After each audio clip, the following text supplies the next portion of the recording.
नमस्कार, breaking now देख रहे हैं आप और मैं हूं आपके साथ परवीन शेख। इस वक्त की बड़ी खबर ईडी के एक्शन से जुड़ी है। छत्तीसगढ़ के पूर्व सीएम भूपेश बघेल के बेटे को ईडी ने गिरफ्तार कर लिया है और इस गिरफ्तारी के बाद छत्तीसगढ़ से लेकर दिल्ली तक में सियासी बवाल मचा है। क्या है पूरी खबर, इस पर ज्यादा अपडेट के लिए मेरे साथ जुड़ रहे हैं कैपिटल टीवी के editor in chief doctor Manish Kumar. Sir, आज तो ईडी ने कमाल कर दिया। देखिए, 4 दिन पहले हमने एक प्रोग्राम किया था, हमने बताया था कि प्रधानमंत्री मोदी अब किसी भी भ्रष्टाचारी को छोड़ने वाले नहीं हैं और धनाधन एक्शन। अब मैं आपको बता दूं, अगला नंबर रॉबर्ट वाड्रा का होने वाला है, उनकी भी कभी भी गिरफ्तारी हो सकती है। लेकिन अभी की ब्रेकिंग न्यूज है कि बघेल साहब के लाडले को पकड़ लिया ईडी ने। क्यों? शराब घोटाला कर रहे थे।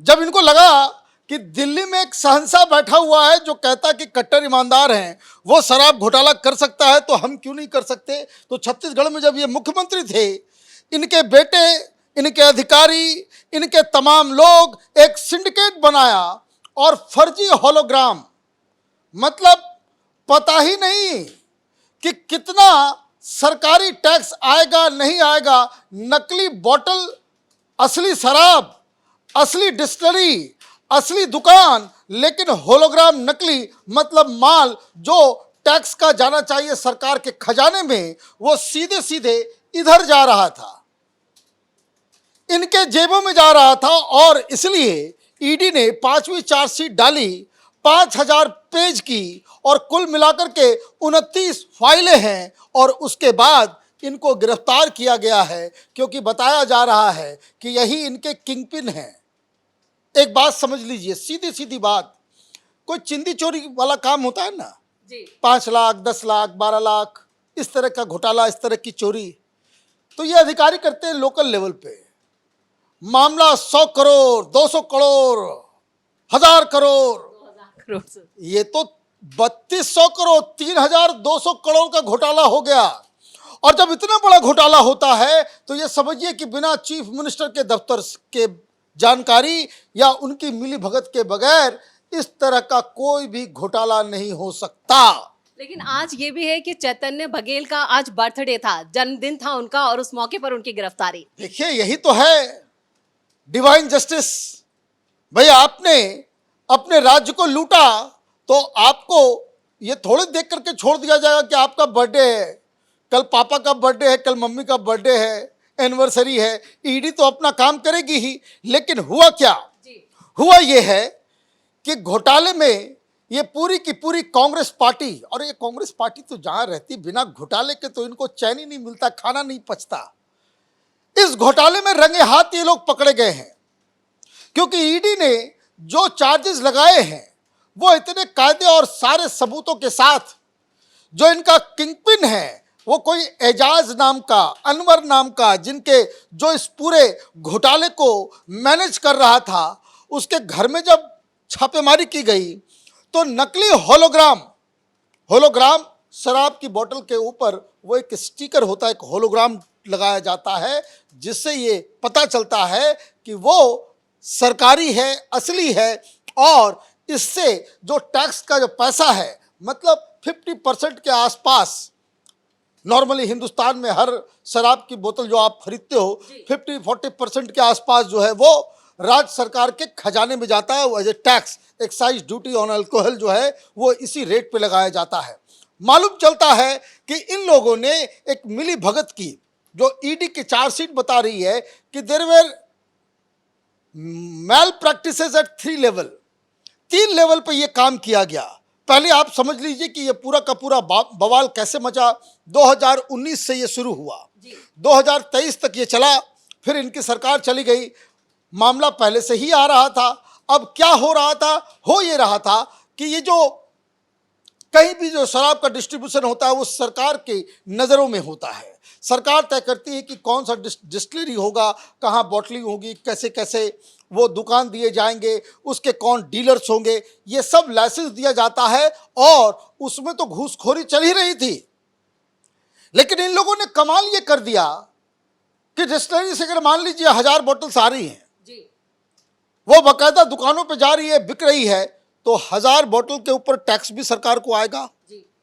इन्होंने कहा भाई, सरकार क्या है, सरकार तो हम है, एक काम करते हैं, नकली होलोग्राम छपवा देते हैं। नकली होलोग्राम छपवा देंगे और डिस्टिलरी वाले को बोलेंगे भाई तुम बनाते जाओ, और वो बिल्कुल सरकारी तरीके से वो दुकानों में जाकर के बिकेगा। एक एक्सेल सीट बनाई गई कि कितना माल निकल रहा है, कहाँ बिक रहा है, कितना पैसा आ रहा है, कैसे आ रहा है, क्योंकि उसका तो हिसाब किताब रखा नहीं जाएगा। और शराब की दुकानों में ज्यादातर आप जाएंगे, आप बोलेंगे, वो बोलते भाई कैश दो जी, वहां कार्ड वार्ड नहीं चलता ज्यादातर जगहों पे। वो तो अभी प्रधानमंत्री मोदी ने कहा है कि भाई अब बिल्कुल, और ये काम हर सरकार को करना चाहिए कि शराब की दुकान में कैश पेमेंट कोई ना ले, तो आप देखिए बहुत सारा भ्रष्टाचार अपने आप खत्म हो जाएगा।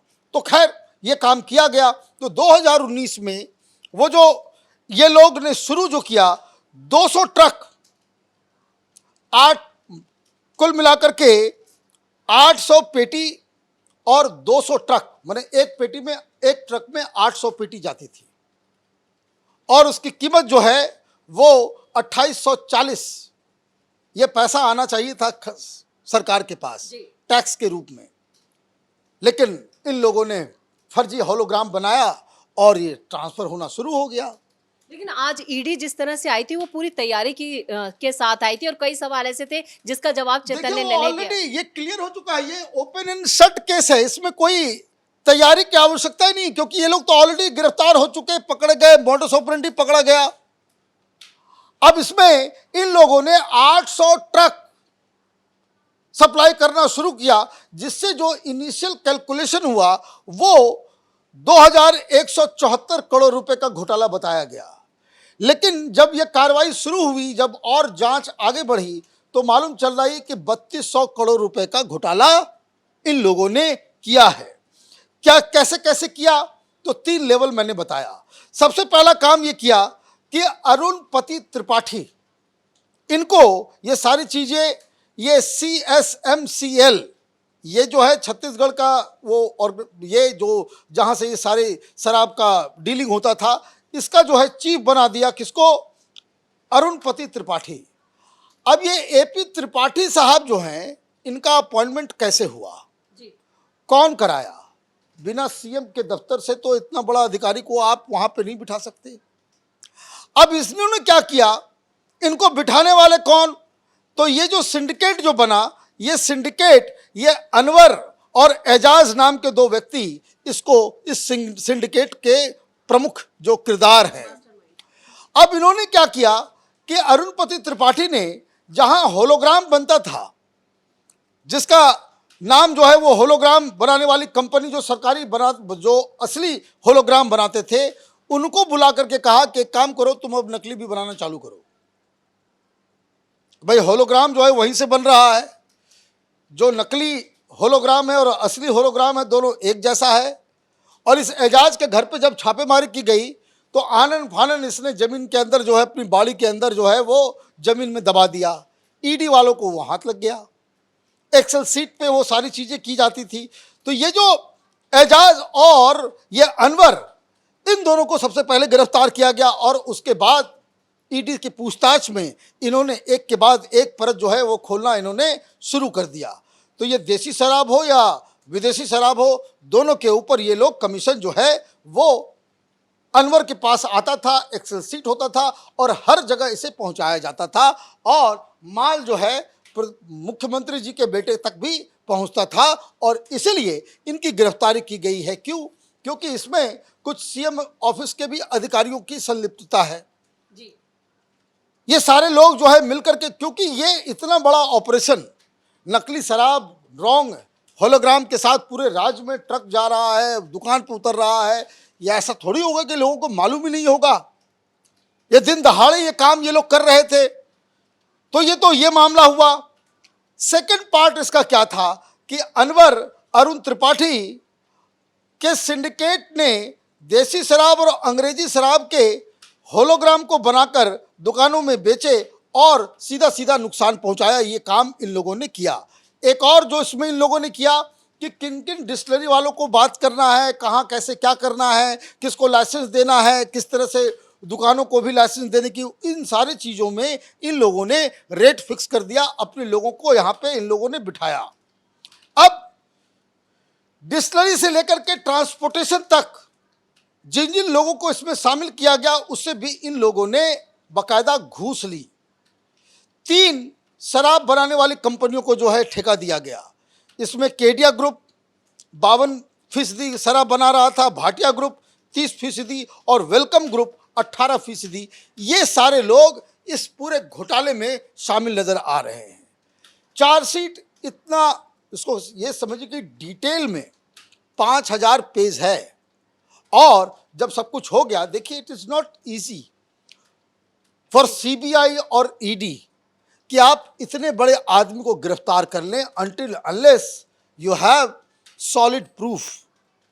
भाई केजरीवाल कितना ये कहता था कि भाई हमको ईमानदार लोग हैं, हमको तंग किया जा रहा है, ये किया जा रहा है, लेकिन जब उसको गिरफ्तार किया गया कोर्ट के अंदर, एक भी चली इन लोगों की नहीं। क्या ईडी की जांच 10 जनपद तक पहुंचेगी इस मामले में? अब ये एक बड़ा सवाल है कि ये जो पैसे जो ये लोग कमा रहे थे, जो कांग्रेस पार्टी के नेताओं के पास जा रहा था, एक्साइज मिनिस्टर के पास जा रहा था, तो इसमें जो संपत्ति जब्त की गई है वो सुकमा के अंदर कांग्रेस पार्टी का बिल्डिंग भी जो बना है वो उसी पैसे से बना है जी।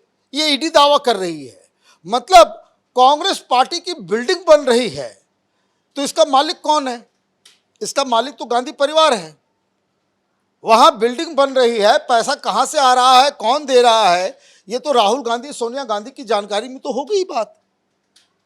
और इस व्यक्ति को जब ये मुख्यमंत्री से हटा, आपने पंजाब का उसको इंचार्ज बना दिया जहां चुनाव होने वाले, इतना इंपॉर्टेंट जगह पे। अब सवाल ये उठ रहा है कि क्या ये जो शराब घोटाला छत्तीसगढ़ में हो रहा था, इसका पैसा 10 जनपद पहुंच रहा है या नहीं पहुंच रहा है? ये तो पॉसिबल ही नहीं है कि भाई आप कांग्रेस का दफ्तर बनवा रहे हो, कांग्रेस के नेता इसमें शामिल हैं और टॉप बॉस को मालूम ना हो जी। तो ये मुझे लग रहा है कि ये जांच की आंच जो है वो दिल्ली, इसलिए देखिए दिल्ली में बौखलाहट है, ये 10 जनपद तक भी ये मामला पहुंचेगा। अभी तो बघेल साहब एक बहुत ही छिछला सा आर्गूमेंट दे रहे हैं, वो मीडिया वाले भी बता रहे हैं कि आज जो है अडानी के खिलाफ वो सवाल पूछने वाले थे, इसलिए सवेरे सवेरे जो है वो आ गई। ये सब बहानेबाजी है। घोटाला हुआ हाँ या नहीं? आपके अधिकारी इसमें शामिल थे हाँ या नहीं? क्या चीफ मिनिस्टर दफ्तर इसमें इन्वॉल्व था हाँ या नहीं? क्या बेटे के पास जो पैसे आए वो शराब घोटाले के थे हाँ या नहीं? ये सिंपल सीधे सीधे सवाल है, इधर उधर भटकाने की आवश्यकता नहीं है। अभी ये कार्रवाई शुरू हुई है और मामला मनी लॉन्ड्रिंग का है। इसका मतलब ये अभी 1-2 साल जेल के अंदर ही सड़ते रहेंगे। चलिए, इस तमाम जानकारी के लिए बहुत बहुत धन्यवाद। तो ईडी ने आज ताबड़तोड़ एक्शन किया। सुबह से ही भिलाई में भूपेश बघेल के घर पर छापेमारी का काम चल रहा था और उसके तहत ही ईडी के हाथ कई अहम सबूत लगे हैं। यानी अब ये जो जांच हुई है उसकी आंच 10 जनपद तक पहुंचना तय माना जा रहा है। ईडी का अगला टारगेट कौन होगा ये कुछ दिनों में साफ हो जाएगा, लेकिन भूपेश बघेल के बेटे चैतन्य बघेल अभी जेल में ही रहने वाले हैं। बड़ी खबर में मेरे साथ इतना ही। कैमरामैन अशोक के साथ मैं परवीन शेख, कैपिटल टीवी।